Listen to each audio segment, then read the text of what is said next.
Do you believe in life after love? Cher does, and I do too. It may seem like you'll never find love again, but trust me, that's not true.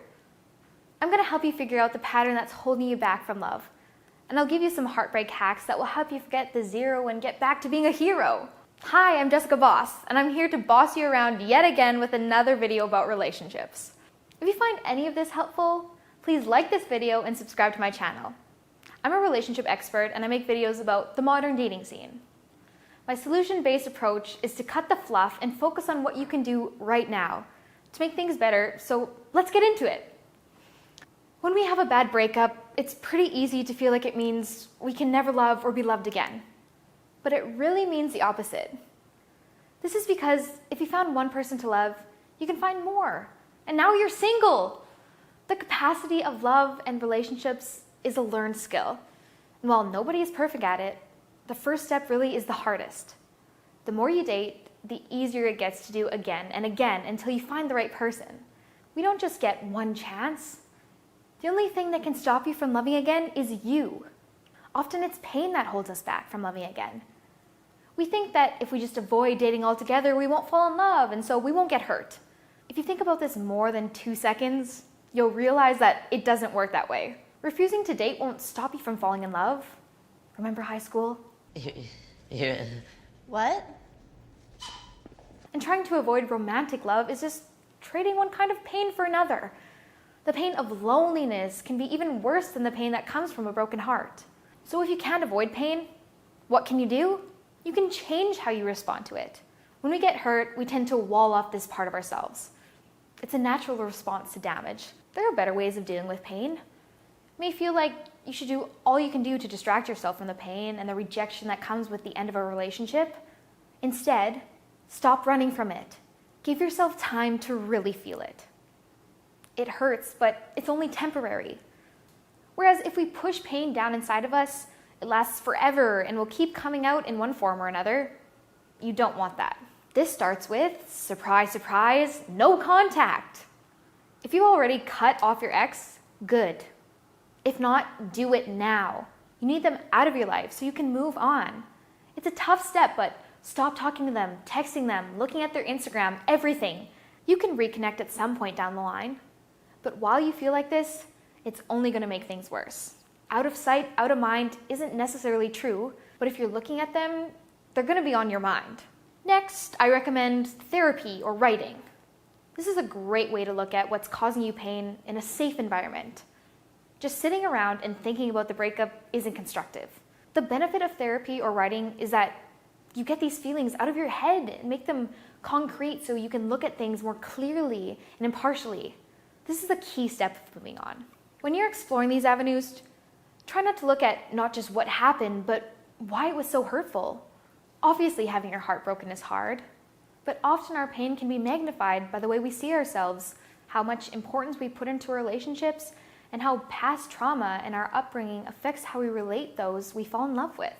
Figuring out the root of our pain is hard, but it can be extremely therapeutic and give us context.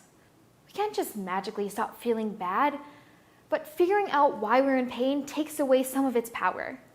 Minimizing future pain isn't about walling yourself off from other people.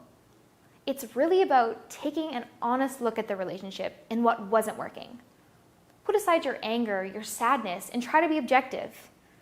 Since things are truly over, and you know that you won't get back together with this person, you have nothing to gain from self-deficit or blaming. What really drove you two apart? The answer is rarely simple. Even if they ended it, you cheated, or they moved away, there's usually multiple factors at play on both sides that led up to the breakup. I want you to make a list now without judgment. No one else has to see this list. It's just a way to get your thoughts down on paper so you can see them. I want you to answer these questions.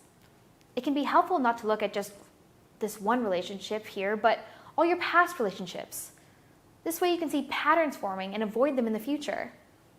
What did you do that contributed to your breakup? What did they do that contributed to the breakup? What was the biggest source of disagreement in your relationship?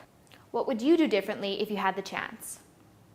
It can be hard to face these things about yourself, but I believe when you put them on paper, it takes the power away and allows you to be realistic about addressing them. This way, you don't have to get wrapped up in the self-doubt and anger that they bring out in you, and you can just look at them head on. The true answer is that you may have been a saint in your relationship, and they might have been the problem. If this is the case, then you still made a mistake. You chose someone that wasn't right for you, and you stuck by them while they treated you poorly. This list is not about laying blame in the breakup. It's about figuring out how to have a happier, healthier relationship going forward.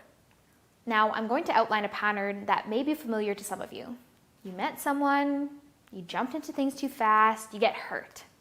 You swear off dating because relationships are bullshit and you don't need anyone else. You stay single and alone for a long time, resolute in your plan. Keep others away from you. You start to feel lonely, isolated.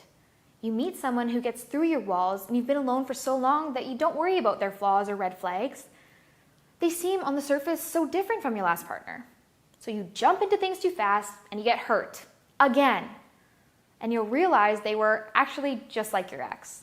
This is a pattern that a lot of people get stuck in. This is because as much as we may not like it, we need other people to survive. This is why putting up walls doesn't work. You're not an island. You can't stand alone. The more you try to keep everyone out, the more vulnerable you will be when someone finally gets past your defenses. So instead of putting up walls, try to live with an open heart. Give people the benefit of the doubt. Date and interact with people who you'd otherwise completely avoid if only to see what it's like. I think you'll be surprised on what they're really like. Don't jump into anything, but be open to new experiences. Try to look at every interaction like this. What can I learn from this person? This way, even if everything goes wrong, you'll gain something positive rather than feeling like you wasted your time. The more time you spend with people of all kinds, the more you'll find bits and pieces that you appreciate.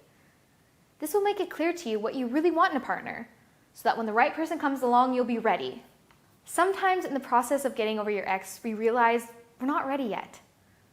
If this is the case for you, you should go to jessicaboss.com/quiz. It's a comprehensive quiz tool that will tell you whether or not your relationship is worth saving. This can help those looking to give it one more shot with their ex. If not, it's a good way to get closure and move forward. Either way, don't lie. You need to be honest with the quiz or it won't work. Check it out. Be vulnerable in the areas of your life.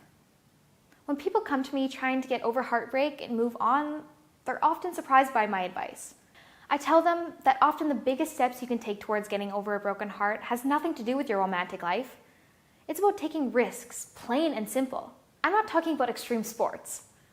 What I'm saying is that you have to be willing to put yourself out there and be vulnerable with people in the situations that have nothing to do with dating.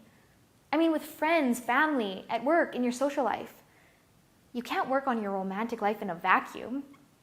You need to gain that resilience in all of the areas of your life to grow stronger, to be able to deal with heartbreak. You should do things that scare you as much as possible. This means talking to people you'd otherwise avoid, taking on new challenges at work, volunteering, accepting offers you normally would turn down, and reach out to people you normally wouldn't. What this specifically looks like to you will depend on you personally. But I think we all know things that we're avoiding because we were afraid or unwilling to get out of our own comfort zone. You need to let go of the idea that you're the certain kind of person that only does certain things because that hasn't worked so far. When you do, you'll discover that you're capable of a lot more than you thought, and the heartbreak you feel right now will be a distant memory. These are just some of the steps on the path to finding love again after a breakup, but you'll notice that they all start with you. This is the most valuable lesson breakups teach us again and again. We cannot make others behave how we'd like them to. There's no magic word that will change their feelings or actions. We're only in charge of how we act and react to others.